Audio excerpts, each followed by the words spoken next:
Queridos amigos, amados irmãos, graça e paz a todos. Que Deus abençoe ricamente a vida de cada um. E como é bom estar aqui nesta congregação que está florida, que está linda, que com certeza Cristo está alegre por ver cada um de vocês aqui. Para quem não me conhece, acredito que a maioria, eu me chamo Cauã Ferreira Lopes, eu sou de Belém, distrital em Abaetetuba, e trabalho em Barcarena. Pode. Eu agora sou teologando da Faculdade Adventista da Amazônia e fui convidado para passar mensagem aqui hoje. E que privilégio, porque a minha primeira vez aqui em Vila Maiorá foi em setembro de 2023. A irmã Miriam está aí? Cadê a irmã Miriam? Está bem ali atrás. A irmã Miriam me conheceu nessa época, quando eu e um amigo que estávamos comportando, estávamos aí conhecendo a vila, né? E estávamos procurando a igreja, encontramos a casa dela, fomos muito bem recepcionados, conhecemos a mãezinha dela, um amor de pessoa que hoje descansa no Senhor, mas é uma família, uma bênção que está aqui, né? O tema do nosso sermão é como abraçar o sofrimento na causa da libertação. Por isso que eu peço que você abra sua Bíblia no livro de Apocalipse, capítulo 5. O livro de Apocalipse, no capítulo 5. Amém? Amém ou misericórdia? Vou aguardar um pouquinho. 3, 2, 1. Último amém. Amém? Amém. Apocalipse capítulo 5, dos versículos 1 em diante, vem dizendo o seguinte: então vi na mão direita, um momento, feche os seus olhos e vamos falar com Deus. Querido Deus, Pai eterno, agradeço, Senhor, por estarmos aqui na Tua presença. Nesse momento iremos ler a Tua Sagrada Escritura, que o Senhor ilumine as nossas mentes e nos dê sabedoria, que possamos entender tudo o que aqui for dito. Nós pedimos em nome de Jesus. Amém. Apocalipse capítulo 5 diz o seguinte: então vi na mão direita daquele que está sentado no trono um livro selado em forma de rolo, escrito de ambos os lados e selado com 7 selos. Vi um anjo poderoso proclamando em alta voz: quem é digno de romper os selos e abrir o livro? Mas não havia ninguém, nem no céu, nem na terra, nem debaixo da terra, que pudesse abrir o livro ou sequer olhar para ele. Eu, João, chorava muito, porque não havia ninguém que fosse digno de abrir o livro e nem olhar para ele. Então um dos anciãos me disse: não chore. Eis que o leão da tribo de Judá, a raiz de Davi, venceu para abrir o livro e os seus 7 selos. Depois vi um cordeiro que parecia ter estado morto, em pé, no centro do trono, cercado pelos 4 seres viventes e pelos anciãos. Ele tinha 7 chifres e 7 olhos, que são os 7 Espíritos de Deus enviado a toda a terra. Ele se aproximou e recebeu o livro da mão direita daquele que estava sentado no trono. Ao recebê-lo, os 4 seres viventes e os 24 anciãos prostraram-se diante do cordeiro. Cada um deles tinha uma harpa e taças de ouro cheias de incenso, que são a oração dos santos. E eles cantavam um cântico novo: tu és digno de receber o livro e de abrir os seus selos, pois foste morto, e com o teu sangue comprastes para Deus gente de toda tribo, língua, povo e nação. Tu os constituíste reino e sacerdotes para o nosso Deus, e eles reinarão sobre a terra. Então olhei e ouvi a voz de muitos anjos, milhares de milhares e milhões de milhões. Eles rodeavam o trono, bem como os seres viventes e os anciãos, e cantavam em alta voz: digno é o cordeiro que foi morto de receber poder, riqueza, sabedoria, força, honra, glória e louvor. Depois ouvi todas as criaturas existentes no céu, na terra, debaixo da terra e no mar, e tudo que neles há, que diziam: aquele que está assentado no trono e ao Cordeiro sejam o louvor, a honra, a glória e o poder para todo sempre. Os 4 seres viventes disseram amém, e os anciãos prostraram-se e o adoraram. Amém? Amém. Queridos, Jesus nasceu, viveu, morreu, ressuscitou e finalmente chegou o momento de sua ascensão ao céu. A cena de Apocalipse 5 volta os nossos olhos ao propósito de tudo. Agora, o que vemos em Apocalipse é o cenário da festa preparada para a recepção de Jesus, que volta como um vencedor, aquele que cumpriu o que lhe foi designado.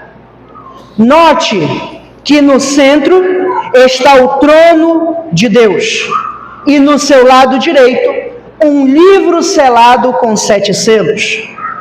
O apóstolo João, que estava em uma província romana, interpretou a cena da seguinte forma. Imagine aí na sua mente. Ele viu um trono largo, semelhante a um sofá de 2 ou 3 lugares, pois assim eram os tronos em Roma. O livro selado, claro, em forma de rolo, também tinha um significado. Note que para os documentos serem considerados autênticos, eles eram selados em Roma. Queridos, tudo isso é importante para nós compreendermos o contexto da mensagem de hoje. Ao redor do trono de Deus estão os 4 seres viventes, ou seja, 4 querubins que assessoram a Deus diretamente. Um pouco mais distante estão 24 anciãos, que acreditamos serem a primícia, aqueles que ressuscitaram e aqueles que voltarão à vida por intermédio da segunda vinda de Jesus Cristo. Note, queridos irmãos, que todo o restante das hostes celestiais também está presente. Diante desse cenário, o apóstolo João chora. Mas, Cauã, por que João chora?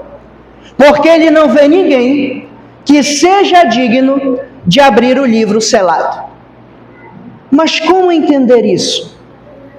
Deus, o Pai, não é digno? O que vocês acham?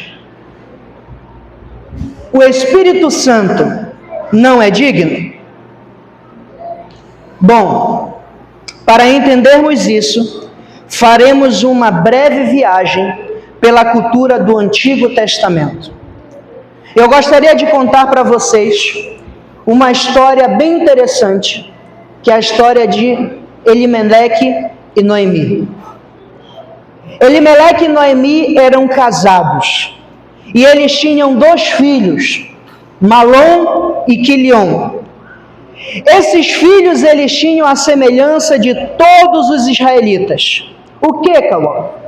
Um pedaço de terra que um dia fora dado à sua descendência, quando Josué sorteou as terras entre as tribos, clãs e famílias de Israel.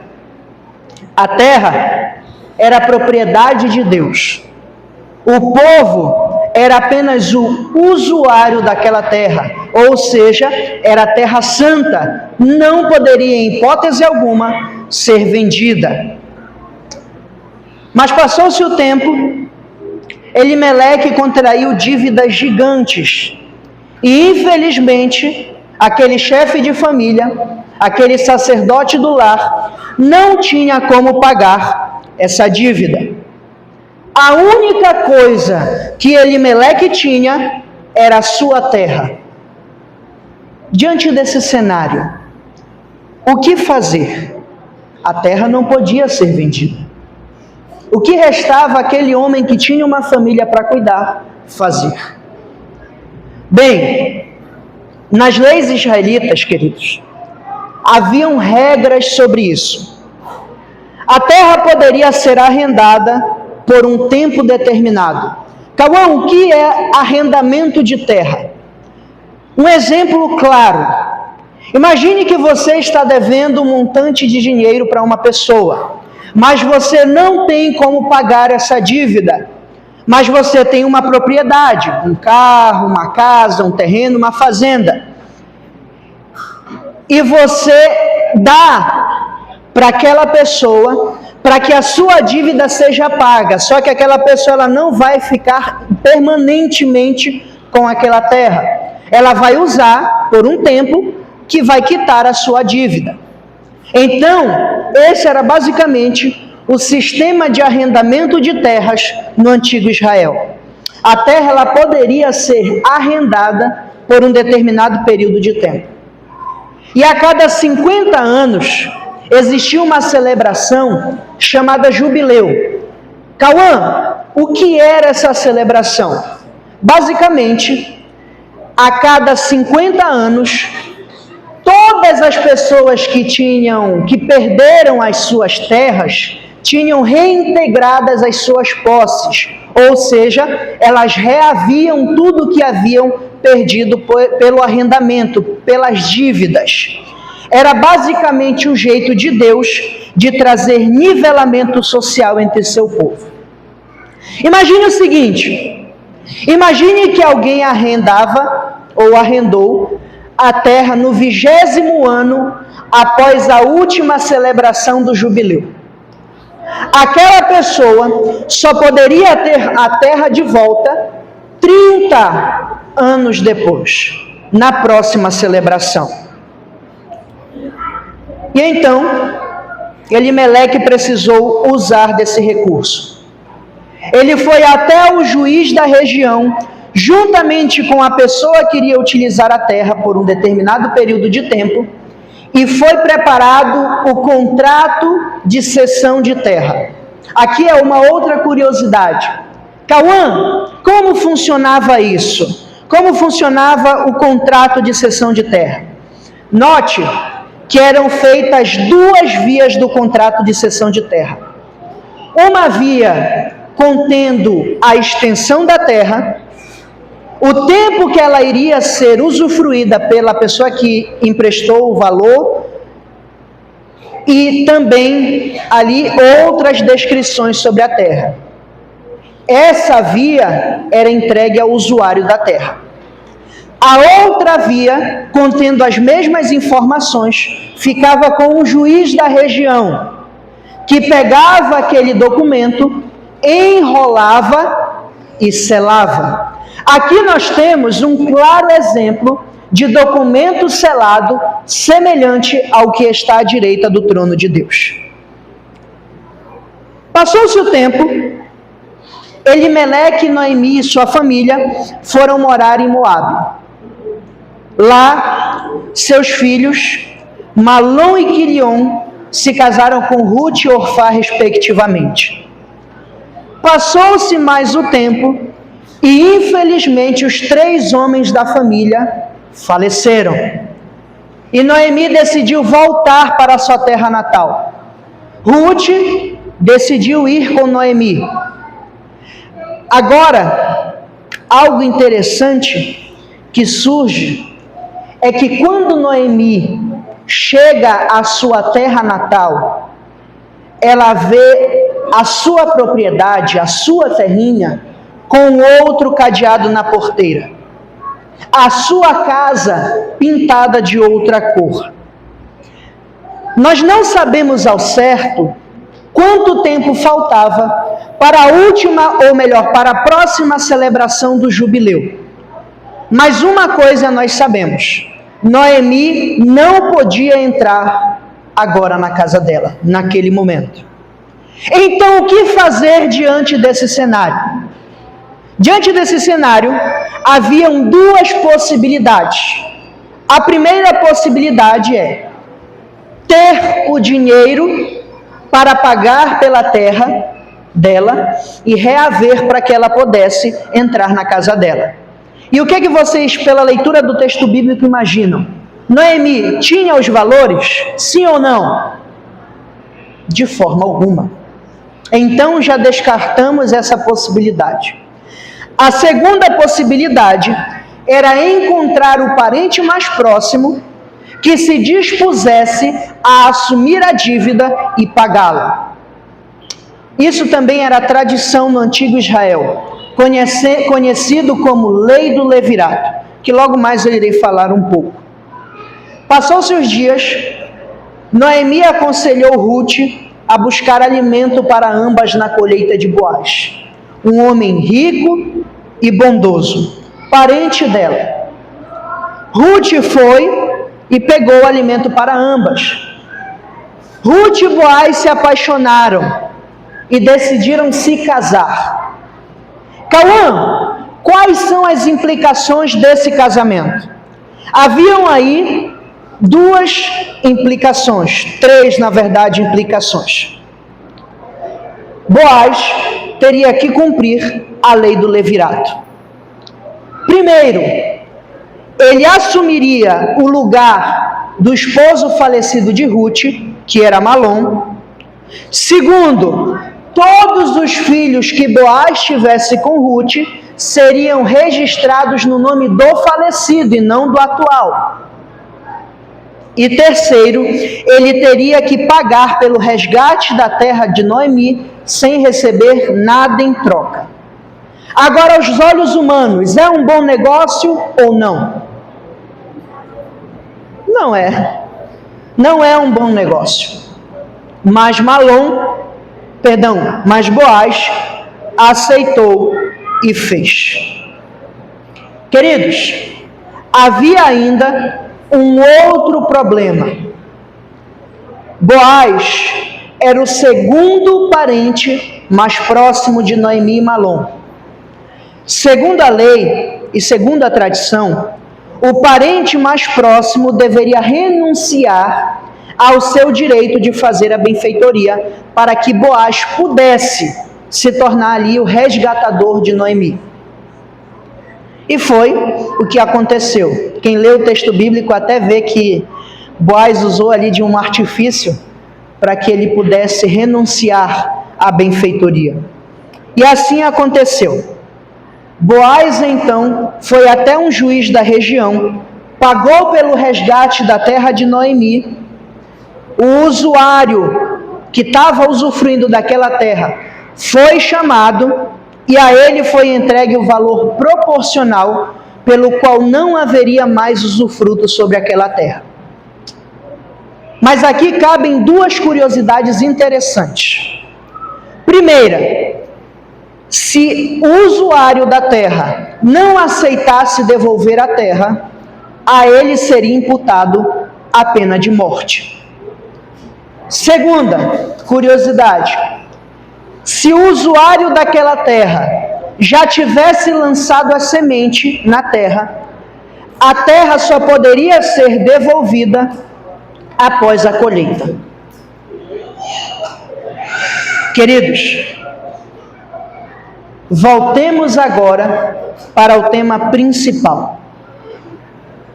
Olhe para a história de Noemi, Ruth e Boaz. Quem dos três é digno de ter o privilégio de pegar o contrato da mão do juiz que estava selado, quebrar o selo, abrir o documento e ler para que Noemi pudesse ter a sua terra de volta? Será que era Noemi? O que vocês dizem? Será que era Noemi? Sim ou não? Não. Será que era Ruth que poderia abrir o documento? Não. Somente Boaz poderia abrir o documento para reaver a terra de Noemi. Por quê, Cauã? Porque Boaz pagou a conta. Um dia, queridos irmãos, o homem perdeu no Éden a terra quando pecou. Satanás se apresentou para ser o usuário desse planeta até o grande jubileu. Jesus, o nosso parente mais próximo, pagou a conta para que tivéssemos a terra de volta. Jesus Cristo está ascendendo ao céu para apresentar o seu sangue como pagamento ao grande juiz, Deus o Pai. Quando João olha para a cena de Apocalipse 5, ele chora porque ele vê que não há ninguém que seja digno de abrir esse livro. Mas logo João é consolado ao saber que entrou na sala aquele que venceu, aquele que morreu pela humanidade e aquele que pagou o preço pelo resgate, que foi Jesus Cristo, o justo. Por isso, João chora, porque não havia ainda entrado em cena Jesus, o resgatador. A pergunta que surge, abarcando todo o cenário profético, é a seguinte: se Jesus já pagou pela devolução da terra, se já compareceu diante de Deus o juiz, se já tem o contrato na mão, por que Jesus ainda não abriu o documento para reavermos a nossa vida de felicidade? Simples, a resposta é clara como a água. Satanás já lançou a sua semente e nós temos que aguardar pela colheita. E aqui cabem, queridos, 3 lições para abraçarmos o sofrimento na causa da libertação. Enquanto isso, nós sofremos. O texto de 2 Timóteo 3,12 diz: ora, todos os quantos querem viver piedosamente em Cristo Jesus serão perseguidos. João 15, verso 20 diz: se me perseguirem a mim, também perseguirão a vós outros. E o texto de 1 Pedro, capítulo 4, versículo 12 diz: amados, não estranheis o fogo ardente que surge no meio de vós, destinados a prová-los, como se algo extraordinário vos estivesse acontecendo. A Bíblia, queridos, é clara. Enquanto a colheita não vier, nós iremos sofrer. E o propósito de nós sofrermos é justamente para que a glória de Deus seja refletida em nossas vidas. E já nos encaminhando para o final, eu gostaria de pedir que você abrisse a sua Bíblia em Hebreus, capítulo 10, versículos 32 ao 35.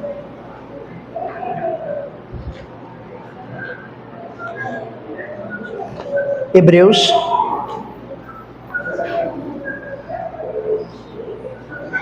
capítulo 10,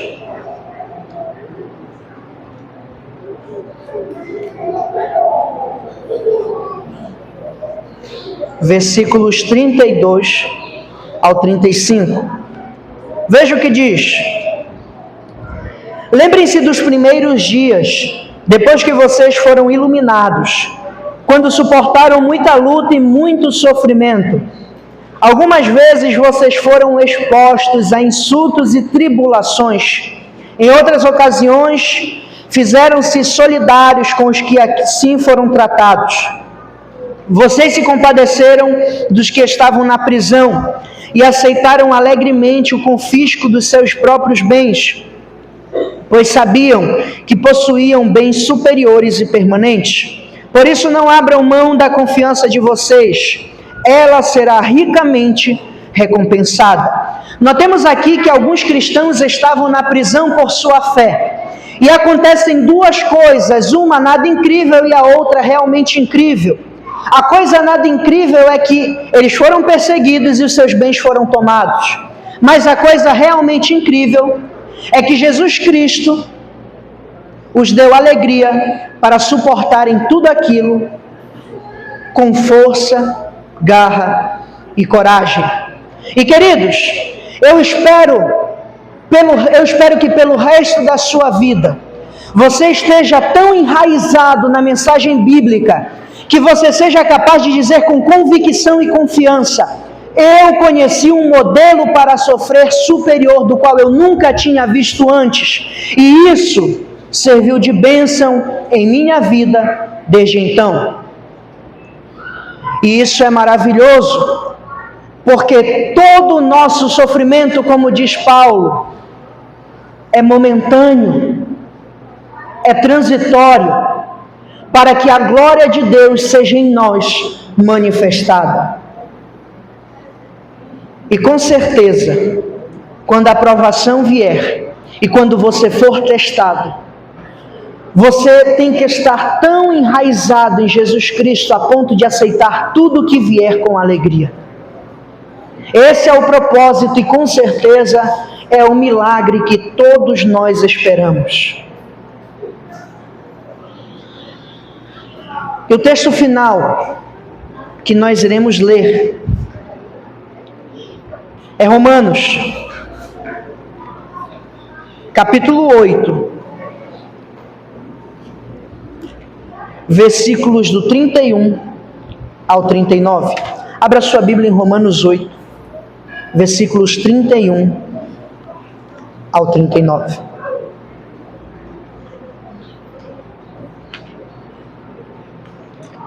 Se você ainda não está totalmente convencido de que abraçar o sofrimento na causa da libertação é a única solução para nós alcançarmos a Jesus, vamos ler estes textos.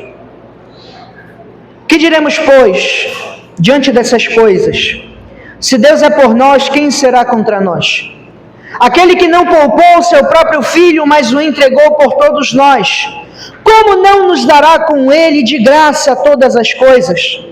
Quem fará acusação alguma contra os escolhidos de Deus? É Deus quem os justifica.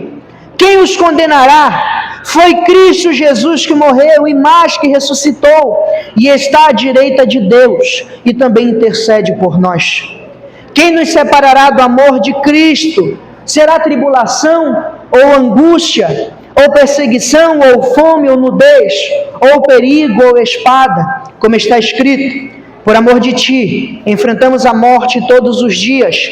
Somos considerados como ovelhas destinadas ao matadouro, mas em todas estas coisas somos mais que vencedores, por meio daquele que nos amou. Pois estou convencido de que nem a morte, nem a vida, nem anjos, nem demônios, nem o presente, nem o futuro, nem qualquer poder, nem altura, nem profundidade, nem qualquer outra coisa na criação será capaz de nos separar do amor de Deus que está em Cristo Jesus, nosso Senhor. Que bela promessa! Em Deus somos mais que vencedores. Em competições, o primeiro lugar é o ponto máximo a ser alcançado. A medalha de ouro é a recompensa almejada. No entanto, querido, tenha convicção de que Jesus tem um lugar superior ao de vencedor para cada um de nós. E isso é impensável e incompreensível para a nossa limitação humana. Chegará um momento em que nós teremos que nos refugiar em campos, em lugares, porque o nosso Senhor Jesus Cristo virá. E Ele quer saber de você hoje, se você está suportando com alegria, se você está aguentando e perseverando na fé, querido irmão. Vivemos um momento em que a verdade tem sido suplantada, em que o ódio tem prevalecido. Vivemos um momento em que famílias ficam contra famílias. Vivemos em um momento em que a agonia, o desespero e a ansiedade tomam conta do nosso ser. Mas temos a certeza que tudo isso vai acabar porque Jesus virá em breve. Temos certeza de que ouviremos da voz melodiosa do nosso Senhor Jesus: vinde, benditos de meu Pai, e recebam por herança o que está preparado para vocês desde a fundação do mundo. Eu creio nisso. Eu creio que Jesus voltará para nos buscar. Eu creio que estaremos no lar de além, com Ele, nas mansões celestiais, cantando e nos alegrando, porque o nosso Salvador venceu. Apocalipse 14, do 15 ao 16 diz: outro anjo saiu do santuário, gritando em grande voz para aquele que se achava assentado sobre a nuvem: toma a tua foice e ceifa, pois chegou a hora de ceifar, visto que a seara da terra já amadureceu. E aquele que estava sentado sobre a nuvem passou a sua foice sobre a terra, e a terra foi ceifada. Querido, esse é o momento da decisão. Esse é o momento de você decidir se está ao lado de Cristo ou contra Cristo. O muro não existe. Esse é o momento de tomar a decisão. Esse é o momento, esse é o tempo, sobremodo oportuno. Que no grande dia estejamos todos juntos, na Canaã celestial, na nova terra, cidade santa, para abraçarmos o nosso Salvador e recebermos da mão dele a coroa da vida. Nesse momento, eu irei cantar com vocês um hino.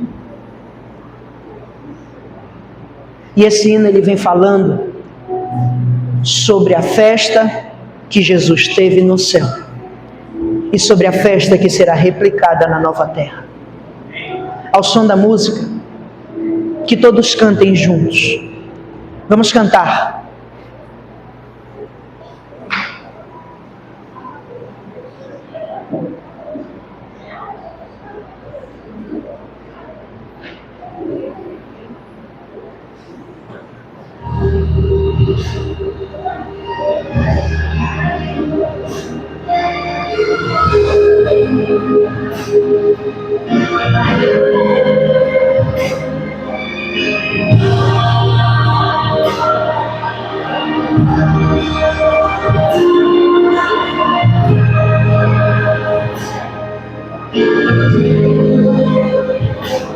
João estava chorando, olhando para o céu, procurava por um Salvador.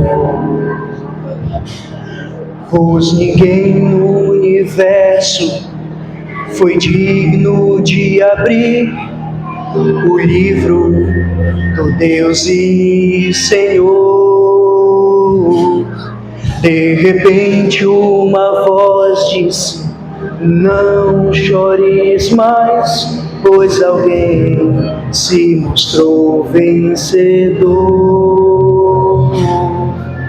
Então lá do centro, no trono de amor, pude ver o Cordeiro de Deus.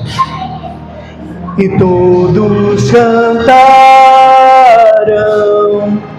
digno és de honra e louvor.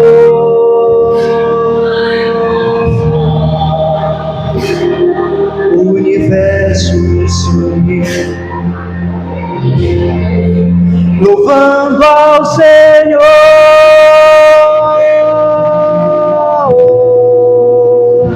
E ao ouvir quem é digno, Cristo responde: eu sou.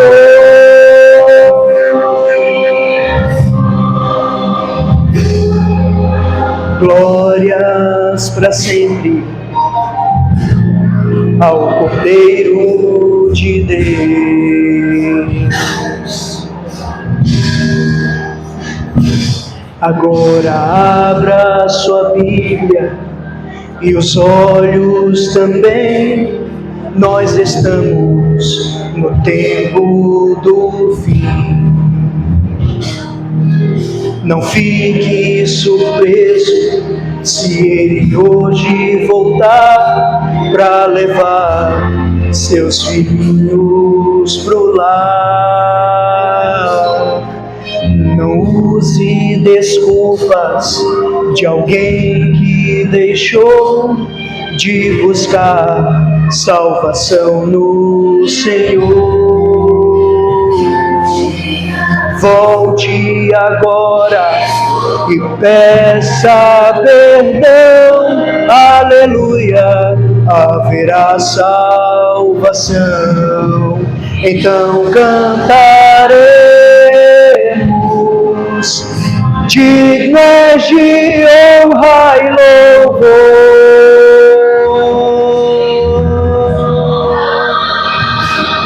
Subiremos ao lar, louvando ao Senhor,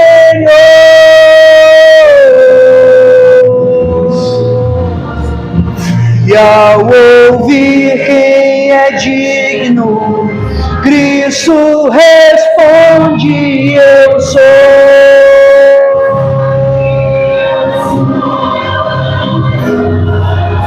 Glórias para sempre ao Cordeiro de Deus.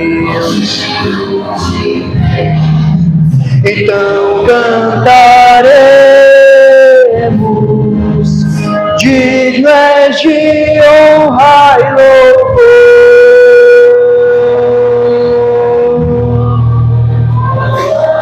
Subiremos ao lar, louvando ao Senhor,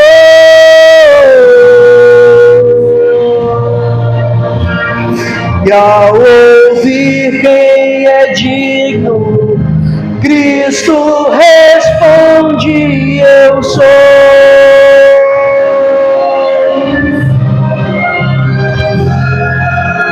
Glórias para sempre, glórias para sempre, glórias para sempre ao Cordeiro de Deus.